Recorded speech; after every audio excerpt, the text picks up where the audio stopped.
लेकिन ये लोकतंत्र का चमत्कार है कि आपके बीच बैठा आपके क्षेत्र का किसान का बेटा 3 तारीख को राजस्थान का मुख्यमंत्री बनेगा। आप मेरी बात को याद रखना।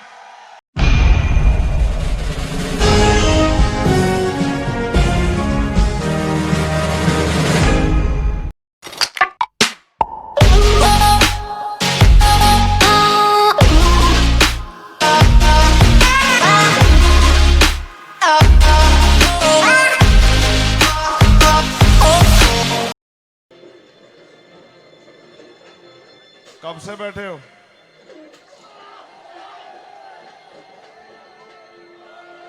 दो बजे से? और घर से भी चले ही होंगे। 1 बजे, 12 बजे, 11 बजे, 1 बजे, 9 बजे, तो आज का पूरा दिन तो हमारे लिए था ना। बहुत बहुत धन्यवाद। यहाँ उपस्थित हमारी माताएं बहनें, नौजवान साथी, प्यारे छोटे भाई, सम्मानित बुजुर्ग, इस मंच पर उपस्थित आरएलपी की क्रांतिकारी विधायक बहन इंदिरा बावरी जी, छोटे भाई विक्रम, हमारे प्रदेश के प्रभारी अनिल धेनवाल जी, इस क्षेत्र के लोकप्रिय प्रत्याशी, और मैं तो उनकी हिम्मत देख के दंग।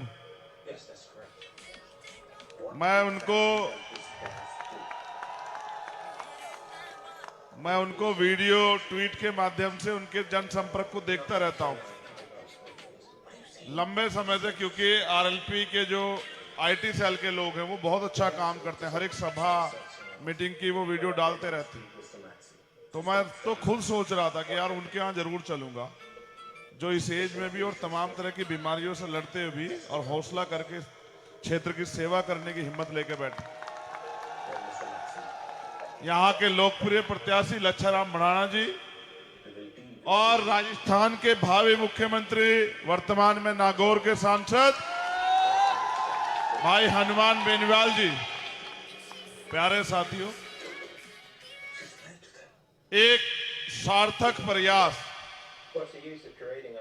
जब मैं अपनी बात को रख रहा हूं तो आरएलपी एएसपी भीम आर्मी के सभी सम्मानित नेताओं का भी मैं बहुत बहुत धन्यवाद करूंगा, क्योंकि वो उनके बिना नहीं हो पा रहा है। वो बहुत मेहनत कर रहे हैं।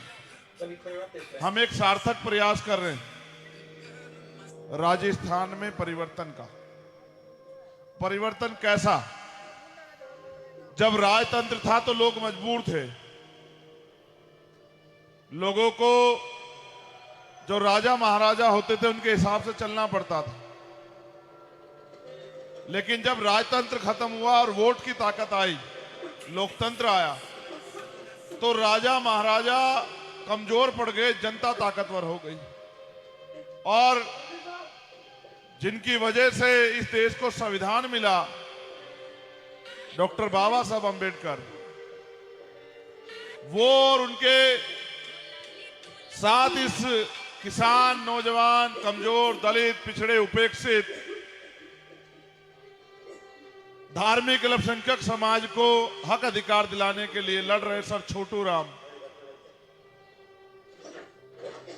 राष्ट्रपिता ज्योतिबा फूले, छत्रपति साहू जी महाराज, मान्यवर काशीराम साहब, उन नेताओं को मैं इसलिए बार बार याद करता हूं, उन महापुरुषों को, कि उनका ऋण है हमारे ऊपर, कर्ज, कि उन्होंने अपना सारा जीवन हमें हमारे पैरों पे खड़ा करने के लिए लगा दिया। तो जब वोट का अधिकार दिलाने की बात आई, आज नौजवान यहाँ बड़ी संख्या में, मैं देख रहा हूं नौजवान सबसे आगे बढ़ के जो है वो परिवर्तन के इस लड़ाई को मजबूत कर रहा है।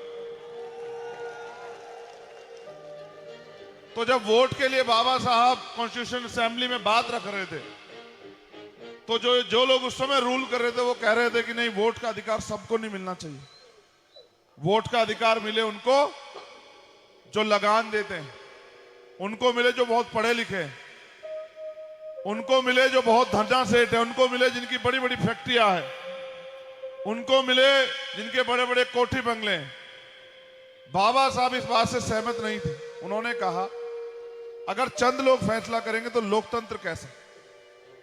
लोकतंत्र का मतलब है जनता द्वारा जनता का शासन।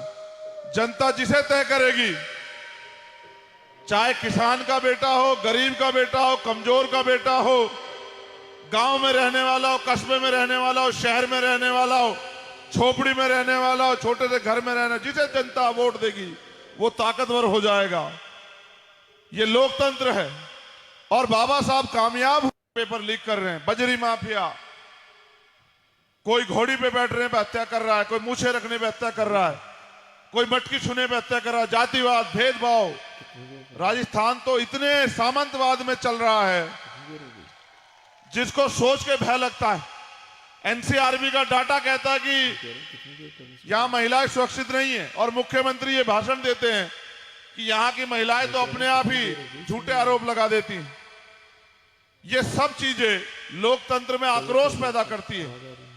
आपने तो देखा इंद्र मेघवाल के साथ क्या हुआ, जितेंद्र मेघवाल के साथ क्या हुआ, ओम प्रकाश रैगर के साथ क्या हुआ, कार्तिक भील के साथ क्या हुआ, तोला गुजर के साथ क्या हुआ, तमाम तरह का। और आपके पड़ोस में ही कोजाराम मेघवाल के साथ क्या हुआ। ये जो अन्याय है, ये अन्याय करने के लिए कोई विदेश का व्यक्ति नहीं आता है। जिनके हाथ में सत्ता है, सत्ता के से प्रभावित लोग हैं, जो सत्ता का संरक्षण जिनको है, वो गरीबों को सताने का काम करते हैं, गरीब की बेटी की तरफ गलत निगाह रखते हैं। जो बच्चा उनका आगे बढ़ रहा हो उसको रोकने का काम करते हैं। जो बच्चा उनका आगे बढ़ गया हो उसको डराने का, धमकाने का, उसकी हत्या करने का काम करते हैं। इसको रोका नहीं जा सकता है जब तक हम लोग सत्ता की ताकत उनसे ना छीन लें, उनकी कुर्सियां उनके नीचे से ना छीन लें, तब तक ये नहीं हो सकता है। कहीं कहीं तो 30-30 साल से एक आदमी विधायक बने बैठा है, 35-35 साल से, 20-20 साल से, और वो ये सोचता है जनता गुलाम है, उसका राज कभी हट नहीं सकता। जबकि बाबा साहब ने वोट के बात के साथ ये तय किया कि रानी का बेटा राजा नहीं बनेगा, राजा वो बनेगा जो मेहनत करेगा, जो हकदार होगा। आपने तो उदाहरण पेश किया, आपने किसान के बेटे को, आज ये हालात है पूरे राजस्थान में, भय पड़ गया भाजपा कांग्रेस में। आप देखो क्या क्या षड्यंत्र कर रहे हैं। कल हम एक सभा में गए, अब मैं इसलिए आपको नहीं बताता कि आप गुस्सा ना करने लग जाओ हमारे नौजवान साथियों। उस सभा में हेलीपैड पे पानी भरवा दिया।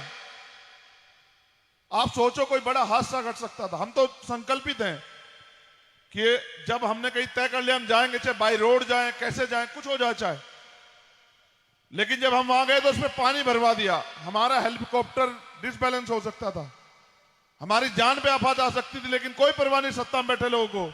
उन्होंने जानबूझ के किया। उनको लगता है हनुमान, बेनीवाल और चंद्रशेखर मर जाएं, लेकिन उनकी राजनीतिक विरासत नहीं हटनी चाहिए। आपने तो, लोकतंत्र का यही तो चमत्कार है कि जो आंधी चल रही है आजाद समाज पार्टी, राष्ट्रीय लोकतांत्रिक पार्टी की पूरे राजस्थान में, जितनी भीड़ हमारे लोग जितनी संख्या में आते हैं, और उसके जब फोटो जाते हैं तो भाजपा कांग्रेस के लोग सर पे हाथ रख लेते हैं कि ये क्या है। हुआ ये है कि तेजाजी महाराज को मानने वाले लोग, डॉक्टर बाबा साहब अम्बेडकर को मानने वाले लोग, भगवान देव नारायण को मानने वाले लोग, और वो लोग संविधान में आस्था रखते हैं। जब ये गठबंधन हुआ गांव गांव में, तो एक ऐसी एकता बन गई, उनको लगा कि अब हम ताकतवर हो गए। अब वो षड्यंत्र कर रहे हैं रोज नए नए। कभी हेलीकॉप्टर चेक कराते हैं, वैसे तो हिम्मत नहीं, पीछे से करवाते हैं। सामने से तो मुख्यमंत्री की हिम्मत नहीं कि हेलीकॉप्टर में खड़ा होकर चेक करवा दे, इतनी हिम्मत नहीं है। लेकिन ये लोकतंत्र का चमत्कार है कि आपके बीच बैठा आपके क्षेत्र का किसान का बेटा 3 तारीख को राजस्थान का मुख्यमंत्री बनेगा। आप मेरी बात को याद रखना। लेकिन उनको मुख्यमंत्री बनाने में आपका क्या योगदान है, आप भी बताओ।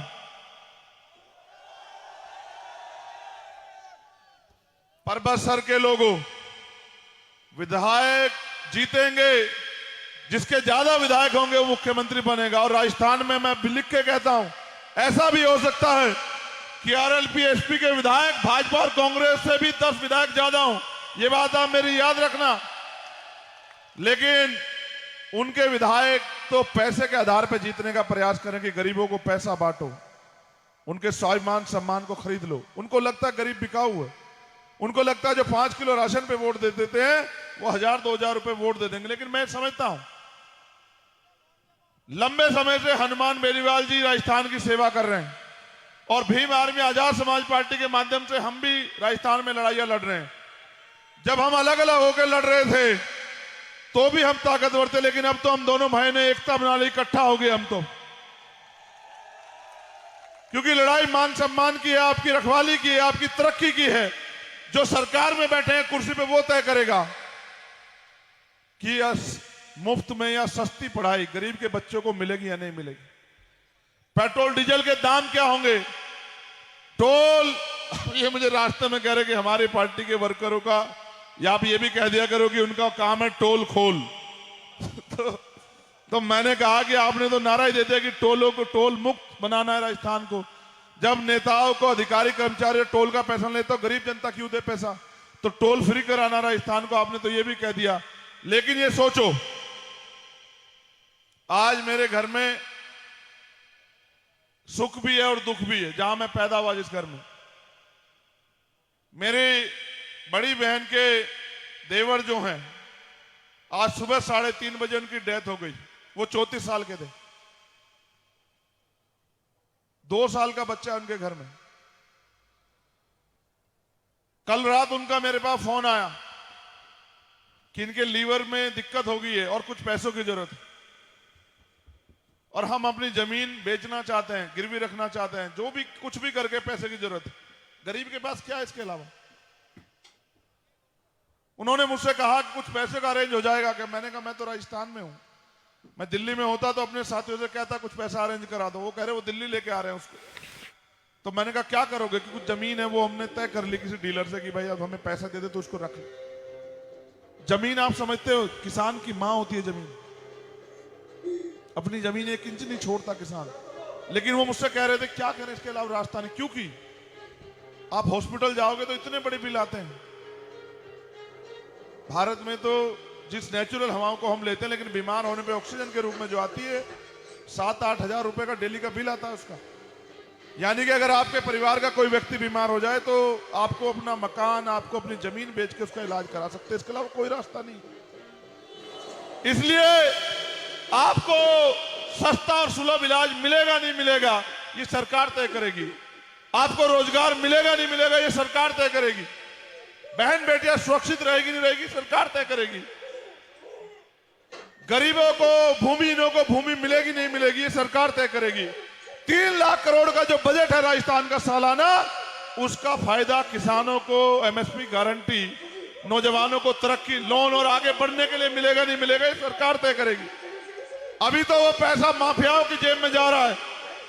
केंद्र में बैठे प्रधानमंत्री 1-1 लाख करोड़ रुपए माफ करता है अडानी अंबानी का। कोई सवाल नहीं कर सकता है, कोई पूछता नहीं कि ये जो पैसा है ये गरीब के टैक्स का पैसा है, टैक्स पेयर का पैसा है। लेकिन अगर आप 10,000 रुपए किसान या कोई गरीब लोन के लिए समय पर ना दे तो आपकी आरसी काट के आपको जेल भेज देंगे और अपमानित करके ले जाएंगे। क्योंकि सत्ता उनकी है, सत्ता की चाबी उनके पास है। कुर्सी पे वो बैठे तो आपका भला कैसे होगा? आपका भला ऐसे होगा कि जब ज्यादा से ज्यादा संख्या में आप विधायक जिता के भेजोगे। जिनके ज्यादा विधायक होंगे वो चयन करेंगे सरकार किसकी बननी है। और मैं मानता हूं 25 तारीख को अगर आपने वास्तविकता में अपनी जिम्मेदारी निभाई, जिसकी उम्मीद लेके मैं यहां हूं कि आप मेरे मान सम्मान की रखवाली करेंगे, मेरी बात पे पहरा देंगे। अगर 25 तारीख को आपने जिम्मेदारी से अपनी जिम्मेदारी निभाई तो 3 तारीख को मेरा जन्मदिन है। अच्छा यह है कि चुनाव आयोग ने परिणाम का दिन भी 3 तारीख रखा है और 3 तारीख को ही मैं धरती पे आया, यहां पैदा हुआ। इस बार सब कुछ हमारे फेवर में है। वैसे भी मुझे जन्मदिन मनाना ही है। अगर यहां परबतसर में हमारे लोग मुझे जन्मदिन का तोहफा 25 तारीख को वोट के रूप में दे देंगे तो 3 तारीख को जो है वास्तविकता में आज जन्मदिन मनाने का आनंद आ जाएगा। क्योंकि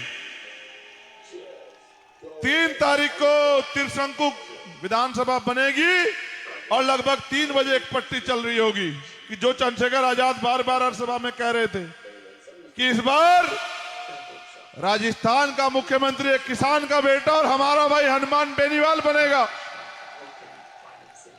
लेकिन अगर आप चूक गए, आप इनके पैसे के चक्कर में आए। इनकी ये शराब भी बांटते, बहुत खराब लोग शराब बांटते हैं। क्यों बांटते हैं? आपको याद है शहीद आजम भगत सिंह 23 साल की उम्र के थे जब उन्होंने इस देश के लिए लड़ते शहादत दी। लड़ाई ऐसे लड़ी जाती है, सीखो नौजवानों। आज का 23 साल का जो नौजवान है नशे में, वो खड़ा भी नहीं हो पा रहा। 23 साल, क्योंकि पहले ही नशे से उसके दिमाग को बेवकूफ बना दिया है। उन्होंने इस देश की आजादी की लड़ाई लड़ी और बलिदान दिया, तब जाके दुश्मन भागा। आप सोचते हो आप मेहनत नहीं करोगे आपका राज आ जाएगा? How can possible? राज कोई गुड्डे गुड़िया खेल है क्या? जो राज पे बैठे वो रोकने के लिए हमें सारे हथकंडे अपना देंगे, खूब पैसा बहाएंगे, खूब सरकारी मशीनरी का, पुलिस का, सब चीजों का दुरुपयोग करें, डराएंगे, लोगों को धमकाएंगे, क्योंकि वो नहीं छोड़ना चाहेंगे। कुर्सी से बहुत प्यार करते हैं नेता। लेकिन मुझे आपकी शक्ति, आपके संघर्ष, हनुमान बेनीवाल जी के लड़ाकेपन पे भरोसा है कि इस बार आप हमें पर्वत सर में और राजस्थान में निराश नहीं करने वाले। इसलिए मैं आपको अपनी बात को खत्म करते आपसे आग्रह करूंगा, कल का दिन आपके पास है और परसों का 2 दिन, इन 2 दिन में मेहनत कराना है। अगर अपने हाथ मजबूत करना चाहते हैं, अगर अपने बच्चों का उज्जवल भविष्य चाहते हो, राजस्थान को अंधकार से निकालना चाहते हो, देखो तो राजस्थान क्या है। मैं उधर गया था बाली की साइड में, एक बार में किसान यहां बैठे, एक फसल होती है 1 साल में, 1 साल खेत को खाली छोड़ना पड़ता है। पीने के लिए साफ पानी नहीं है, खारा पानी। जो सरकार 70 सालों में आजादी के बाद पानी की व्यवस्था नहीं करा पाई, चाहे वो भाजपा की हो, कांग्रेस की हो, वो आपके बच्चों का भविष्य कैसे तय करेगी? आप सोचो ना। पीने का पानी, और ये नहाते होंगे बिस्लेरी के पानी में नेता यहाँ के आपके, समझ रहे हो? फर्क है। सोचो, मैं तो देखता हूं ना जीवन को, अमीरों के कुत्ते एसी में सोते हैं भाई, बड़ी बड़ी गाड़ियों में घूमते हैं, गर्मी आती है तो एसी लगाते हैं और सर्दी आती है तो हीटर। लेकिन आप अपनी जिंदगी के बारे में सोचो, कब तक ठगे जाते रहोगे? जानवर भी अगर उससे 2-4 बार आप ठग लो, मुंह फेर लेगा, लेकिन आप नहीं समझते हो। समझते हो नहीं समझ रहे मैं क्या समझाना चाह रहा हूं? इसलिए आपसे आग्रह करूंगा, अगर आप वास्तविकता में मुझसे प्यार करते हो और चाहते हो पर्वत सर में परिवर्तन हो, तो दोनों हाथ उठा के बताओ। मैं लच्छा राम जी को कह दूं कि वो विधायक बनने जा रहे हैं।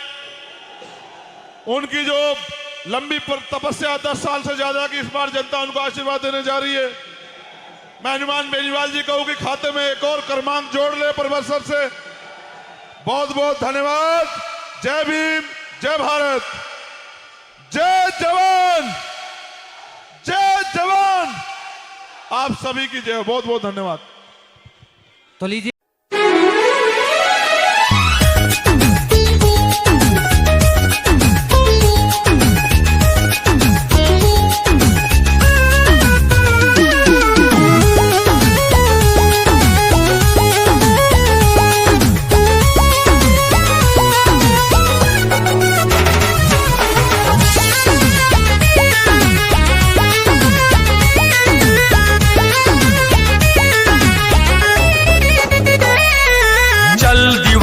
चलता चल, चलता चल तू चलता चल।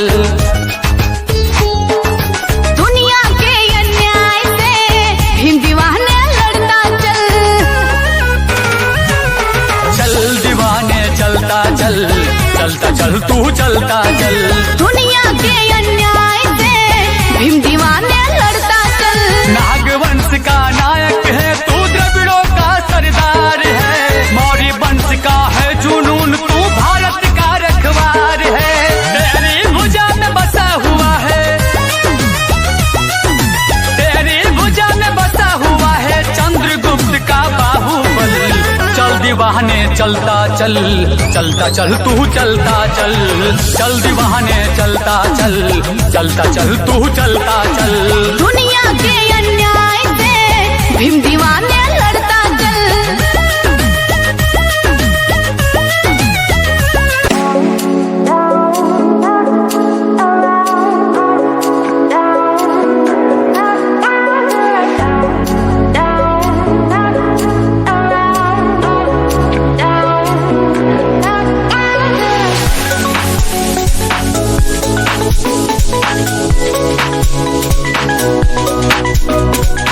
चल